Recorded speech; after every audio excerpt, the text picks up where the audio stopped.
First ஜெயம் ராஜா மோகன் ராஜாவா ஆனதுக்கு ரீசன் என்ன? ஜெயம் ராஜா மோகன் ராஜாவா ஆகலை, எம் ராஜா மோகன் ராஜாவாக இருக்குது. நான் இது வரைக்கும் 7 படங்களுக்குமே வந்து எம் ராஜான்னு தான் பேர் போட்டிருந்திருக்கேன். அந்த வந்து திடீர்னு ஒரு மனசில் ஒரு ஆசை, மோகன் ராஜான்னு போடணும்னு சொல்லிட்டு. ஸோ நான் எம் ராஜாவாக போடும்போது யாருமே எம் ராஜான்னு என்னை வந்து வெளியே பேப்பர்லேயோ பத்திரிகையிலையோ போடலை, ஜெயம் ராஜா தான் போட்டாங்க. இப்போ கூட நான் மோகன் ராஜான்னு போடும்போது ஆசைப்பட்டால் ஜெயம் ராஜான்னு போட்டாங்க. நான் அது வந்து அதாவது நம்மளை எப்படி கூப்பிட்டுக்கிறோம், அடுத்தவங்க நம்ம எப்படி கூப்பிட்றாங்க, நம்மளை கூப்பிட்டுக்கிறதுல ஒரு சின்ன ஒரு இப்படி கூப்பிட்டால் இப்படி நம்மளே இப்படி கூப்பிட்டுக்கிட்டா ஒரு திருப்தி எனக்கு தோணுச்சு. நான் வந்து அதை மாற்றிட்டேன், அவ்வளோதான். இது வரைக்கும் எம் ராஜான்னு என்னுடைய எல்லா படங்களும் வந்துட்டு இருந்தது. இனி மோகன் ராஜாவாக வரும். ஆமாம், அவ்வளோதான். வேலாயுதம்க்கு அப்புறம் இவ்வளோ கேப் எதுக்கு? தனி ஒருவன் அந்த ஸ்கிரிப்ட் வந்து அவ்வளோ டைம் எடுத்துக்கிச்சா, இல்லை நீங்களே எடுத்துக்கிட்ட கேப்? அது எதுக்காக அந்த கேப்? நீங்களே பாதி பதில் சொல்லிட்டீங்க. ஸ்கிரிப்டை வந்து உண்மையிலே எடுத்துக்கிச்சு. கிட்டத்தட்ட 9 months மட்டுமே நான் வந்து ஸ்கிரிப்டுக்காக மட்டுமே வந்து இது பண்ணேன். அப்புறம் ரவியும் என்னென்னாக்கா, ஒரு ஆதி பகவான் அந்த மாதிரி படங்களில் வந்து நிறைய நேரம் செலவழித்து தன்னுடைய லைஃப்பில் முக்கியமான கட்டங்களில் வந்து நிறையா நான் வேலை செய்த நாட்கள் ரொம்ப கம்மிங்கிற மாதிரி ஒரு நேரம் இருந்துச்சு. ஸோ இனி வந்து நிறைய படங்கள் ஒழுங்காக செய்யணும், நிறைய உழைக்கணுங்கிற ஸ்பிரிட்டில் அவனும் இருந்தப்போ நான் வந்து அவனின் எல்லா படங்களும் செய்யறதுக்கு நான் வந்து ஒரு கரெக்டான வழிவகுத்து, அதே மாதிரி நயன்தாரா அவங்களும் ரொம்ப பிஸியான ஒரு டைம் இருந்தாங்க. அப்புறமா அரவிந்த் சாமி சார், அவர் வந்து இந்த கதையை கேட்ட உடனே ரொம்ப இம்ப்ரெஸ் ஆகி எனக்கு ஒரு 3 months டைம் தாங்க, நான் ப்ரிப்பேர் ஆகி வரேன்னு சொல்லி நான் வந்து ரொம்ப பிடிவாதமாக இருந்தேன். இந்த படம் செஞ்சால் எப்படி வந்து எம் குமரனில் நதியா தான் நடித்தா தான் நான் பண்ணுவேன்னு ஒரு பிடிவாதம் இருந்துச்சு. அதே மாதிரி இந்த படத்தில் அரவிந்த் சாமி சார் இருந்தால் தான் பண்ணுவாங்கிற ஒரு பிடிவாதத்தில் தான் இருந்தேன். அதுக்கு அவர் சின்ன டைம் கேட்டாங்க, அந்த டைம் ஆகட்டும். இதெல்லாம் தாண்டி எனக்கு வந்து ஒரு டைம் நல்லா, அதாவது ஒரு பெரிய ஒரு புது கதைக்களம், நான் அதை கான்ஃபிடண்ட்டாக சொல்ல முடியும். அது வந்து என்னை ரொம்ப வேலை வாங்குச்சு. அதுக்கு நான் சளைக்கவே இல்லை, என்னுடைய முழு உழைப்பையும் போட்டு நான் அந்த வேலை பண்ணேன். ஸோ அதுக்கான டைம் எல்லாம் சேர்ந்து நடந்துச்சு. ஏஜிஎஸ் அப்படிங்கிறது என்னுடைய, நான் அவங்களுக்கு செல்லப்பிள்ள மாதிரி நான். ஸோ நல்ல படம் பண்ணுங்க, ஏன்னா இதே கம்பெனியில் நான் சந்தோஷப்பட படம் பண்ணியிருக்கேன். அந்த படம் மாதிரி பேர் வந்தால் போதும், மற்றபடி நீங்கள் என்ன வேணால் பண்ணுங்கன்னு சொல்லி எனக்கு சொன்னாங்க. அந்த உரிமையை நான் கொஞ்சம் அதிகம் எடுத்து இன்றைக்கி வந்து டீசரை பார்க்குறவங்க, பாட்டை கேட்குறவங்க, ஸ்டில்ஸை பார்க்குறவங்கலாம் ஒரு 1.5 வருஷம் இந்த படம் பண்ணதுக்கான ஒர்த்து இருக்குதுன்னு சொல்லி ஃபீல் பண்ணுறாங்க. அது சந்தோஷமாக இருக்குது. இடையில வந்து நான் இந்த ரமணா வந்து ஹிந்தியில் பண்ண வேண்டிய ஒரு வாய்ப்பும் இருந்துச்சு. அந்த வந்து எனக்கு சில காரணங்களால் அதுவும் என்னுடைய சில காலத்தாம, அது ஒரு என்னோடய லைஃப்பில் ஒரு 6 to 9 months ஒரு டைம் வந்து ஒரு ராங் டெசிஷனால் எனக்கு மிஸ் ஆச்சு. இந்த மாதிரி சில காரணங்கள் உண்டு. ஸோ அரவிந்த் சாமியை வில்லனாக போடுறதுக்கு என்ன ரீசன்? அவர் எப்படியெல்லாம் மோல்டப் பண்ணீங்க? ஏதாவது ஸ்கிரிப்ட் வைசஸ் அந்த மாதிரி? அதான் எல்லாம் கேட்டுட்ருக்காங்க, எப்படி அவ்வளோ அழகான ஒருத்தரை வந்து பயமுறுத்த வைக்க முடியுமா, மக்களை அவர் பார்த்து பயப்பட வைக்க முடியுமா, அப்படின்னு ஒரு கெட்டவராக நினைக்க வைக்க முடியுமான்னு சொல்லிட்டு. அதுக்கு நான் சொல்கிற ஒரே பதில் வந்து, என்றைக்கும் பொய் வந்து வசீகரமாக தான் இருக்கும். வசீகரம் தான் வந்து இன்றைக்கி அதிகபட்சமாக பயமுறுத்துகிற விஷயமே. நல்லவன் மாதிரி தெரியுது, அழகு மாதிரி தெரியுது, நம்பணும் போல் தோணுது, ஆனால் இப்படி ஏமாந்துட்டேனே அப்படிங்கிறது தான் வந்து இன்றைக்கி அதிகபட்சமான ஒரு தப்பு, ஒரு கெட்டதுன்னே நான் சொல்லுவேன். அப்படி ஒரு தோற்றத்தில் இருக்கக்கூடிய, தன் தோற்றத்திற்குள்ள பல கோரங்களை மறைத்து வைத்திருக்கக்கூடிய ஒரு கேரக்டர். அந்த கேரக்டர் பேர் சித்தார்த் அபிமன்யு அப்படிங்கிற கேரக்டர் பண்ணியிருக்காங்க. யாருக்கும் அரவிந்த் சாமி தெரியாது, எல்லாருக்கும் சித்தார்த் அபிமன்யு தான் தெரியும். இயல்பில் ரொம்ப நல்ல மனிதர்.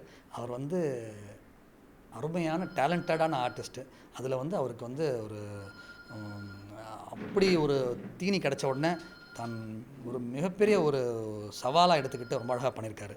ஆமாம், எனக்கு தெரிஞ்சு வந்து இந்தியாவிலேயே அவர் ரீப்ளேஸ் பண்ண ஆர்டிஸ்ட்டுக்கான எனக்கு சந்தேகம் வர அளவுக்கு நான் வந்து ரொம்ப சந்தோஷமாக சொல்லுவேன். ஏன்னா படத்தை பார்த்த ஒரு ஒரு ஹாலிவுட் ஸ்டாண்டர்ட்ஸில் அவர் பண்ணியிருக்க மாதிரி எனக்கு ரொம்ப திருப்தி இருக்குது.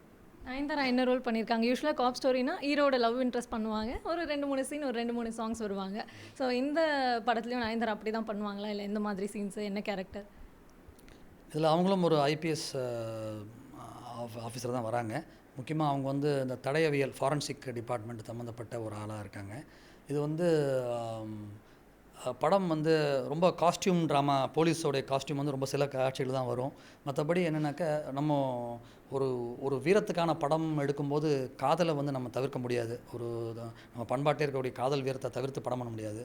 ரொம்ப சரி விகிதத்தில் ஒரு வீரமும் காதலும் இருக்கிற கதை இது. ஸோ அதனால் வந்து அவங்க இமேஜ் எனக்கு நல்லா தெரியும். ஏன்னா ராஜா ராணிலுக்கு அப்புறமா அவங்க வந்து எப்போவுமே நல்ல ஒரு இமேஜ் உள்ள ஆர்டிஸ்ட்டு. அது ராஜா ராணிங்கிறது எனக்கு ரொம்ப பர்சனலாக பிடிச்சி, அவங்க மக்கள் மனசில் ஒரு இன்னொரு இடத்துக்கு போனதாக நான் நினைப்பேன் எப்பவுமே. அதை நம்ம வந்து தவறாக பயன்படுத்திக்கூடாது, அதை வந்து நம்ம வந்து வேஸ்ட் பண்ணக்கூடாது, அதே நேரத்தில் எதிர்பார்ப்பையும் நம்ம வந்து பூர்த்தி செய்யணும்னு சொல்லி ரொம்ப ஜாக்கிரதையாக பண்ணியிருக்கேன். இந்த படத்தில் வந்து லவ் ஆகட்டும், ஒரு கதையில் வந்து ஹீரோவுக்கு பக்கபலமாக க்ரூஷியல் டைம்லலாம் இருக்கக்கூடிய ரொம்ப அழகான ஒரு கேரக்டர் பண்ணியிருக்காங்க. அவங்களுடைய லவ் ப்ரப்போசல் சீன் ஒன்று இருக்குது இந்த படத்தில். அதெல்லாம் ரொம்ப பேசப்படக்கூடிய ஒரு சீனாக இருக்கும் அதெல்லாம். இன்னொன்று அவங்க வந்து ஒரு எவ்வளோ நல்ல ஆர்டிஸ்ட் அப்படிங்கிறது வந்து இந்த படத்தில் வந்து அழகாக மறுபடியும் ப்ரூவ் ஆகிருக்கு. இன்னொன்று எனக்கு ஒரு சந்தோஷமும் இருக்குது. அவங்க ஏற்கனவே ரொம்ப அழகு, இந்த படத்தில் இன்னும் அழகாக இருக்காங்கிறது எனக்கு வந்து நான் தைரியமாக சொல்ல முடியும். ஆமாம். தொடர்ந்து ஜெயம் ரவியோட படங்கள் பண்ணிட்டு இருக்கும்போது விஜய் வச்சு ஒரு படம் பண்ணீங்க. திருப்பி அடுத்து ஜெயம் ரவி. அதுக்காக ரீசன் இருக்கா? இல்லை ஸ்கிரிப்டுக்காக அந்த மாதிரியா? இல்லை நீங்கள் பிளான் பண்ணி அமைஞ்சதா அது? இந்த படம் பொறுத்த வரைக்கும் எனக்கு 2 காரணங்களுக்காக ரவி தேவைப்பட்டாங்க. அந்த காரணம் நான் சொல்கிறேன். அதுக்கு முன்னாடி இன்னொரு காரணமும் சொல்கிறேன். என்னைய வந்து வேறு ஹீரோ யாரும் கூப்பிடல. அதுவும் ஒரு காரணம் தான். யாரும் வந்து கூப்பிடலன்னு சொல்கிறத விட நான் அது ஒரு குறையாக சொல்ல மாட்டேன். இது அப்படி அமையலை. கரெக்டான ஒரு என்னை வந்து விஜய் அழைத்தார். விஜய் அழைத்து வந்து ஒரு வாய்ப்பு வந்து அழகான வாய்ப்பை கொடுத்தாங்க.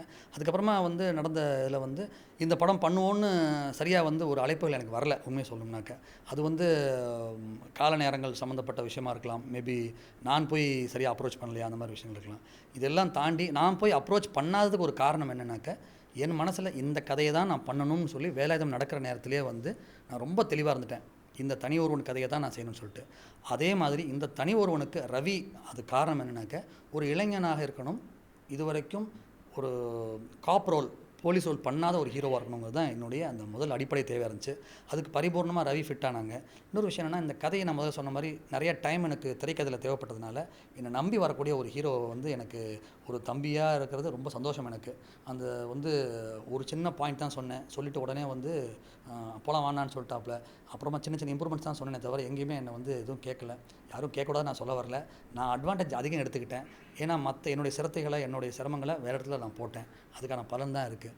உதாரணத்துக்கு இப்போ அரவிந்த் சாமி சார் மாதிரி ஒரு ஆள்கிட்ட போய் நான் தனியாக போய் என் படத்தில் நடிக்க சார் தம்பி ஹீரோன்னு சொல்கிறதுக்கும், அந்த ஹீரோவே என் கூட வந்து அவங்க வீட்டுக்கு வந்து லஞ்செலாம் சாப்பிட்டு சார் நம்ம படம் பண்ணுவோம் சார்னு சொல்கிற அந்த உரிமைகள்லாம் ரொம்ப சில தான் அமையும். ஒரு தம்பியாக இருக்க போய் எனக்கு இந்த டைரக்டர் கூட அந்த ஹீரோவும் வந்து சார் நம்ம படம் பண்ணுவோம் சார்னு சொல்லும்போது, அந்த கேட்கக்கூடிய இன்னொரு ஹீரோவுக்கு வந்து ஒரு தெம்பு இருக்கும். அதில் ஒரு சின்ன ஒரு இன்னொரு அண்டர்ஸ்டாண்டிங் பெட்டராக இருக்கும் இன்னும். ஸோ அந்த விஷயம்தான் இன்றைக்கி நான் தைரியமாக சொல்ல முடியும். 2 கதாநாயகர்கள் அந்த வந்து இந்த மாதிரி ஒரு அதாவது ஒருத்தர் ஈகோ பார்க்காம ரொம்ப அழகான ஒரு விஷயத்தை வந்து நான் ரீப்ரொடியூஸ் பண்ணியிருக்கேன். அது வந்து இதுவரைக்கும் தமிழ் சினிமாவில் வராத ஒரு ஹீரோ வில்லன் கெமிஸ்ட்ரியை வந்து நீ அதிகமாக நான் அதிகமாகிற மாதிரி ஸ்க்ரீன் ஸ்பேஸ் யாருக்கு அதிகம்லாம் நினைக்காம ரொம்ப இந்த கேரக்டருக்கு எது நியாயமோ அதை ரொம்ப அழகாக பண்ணியிருக்காங்க. அந்த விதத்தில் ரொம்ப சந்தோஷம் இருக்குது எனக்கு. இது வந்து உங்கள் ஸ்டோரி, உங்கள் ஸ்க்ரீன் ப்ளே. ஸோ ரீமேக் படங்கள் அதை வந்து அந்த பிராண்ட் நேமை பிரேக் பண்ணுறதுக்காக எடுக்கப்பட்ட ஒரு படமாக இது, இல்லை நீங்கள் உண்மையாக ஃபீல் பண்ணி ஒரு கதை எழுதி எடுக்கணும்னு யோசித்த படமாக இது? நான் வந்து சினிமாலே பிறந்து வளர்ந்தவன். அதாவது சினிமாலேன்னு சொன்னால் சினிமா குடும்பத்திலேயே வந்து பிறந்து வளர்ந்தவன். அதனால் வந்து என்றைக்குமே வந்து ஒரு நல்ல இயக்குனராக ஆகணும்னு சொல்லி நினச்சி அதுக்காகவே அதுக்கான விஷயம் கற்றுக்கிட்டு வந்தவன். அதனால் வந்து என்னென்னாக்கா ரீமேக் தான் பண்ணணும்னு நினச்சோ, இல்லை வந்து ஸ்ட்ரைட் படங்கள் தான் பண்ணணும் இப்படின்னு கிடையாது. எல்லா விதமான படங்களையும் பண்ணணும்னு நினச்சி வந்தது தான் எண்ணம்.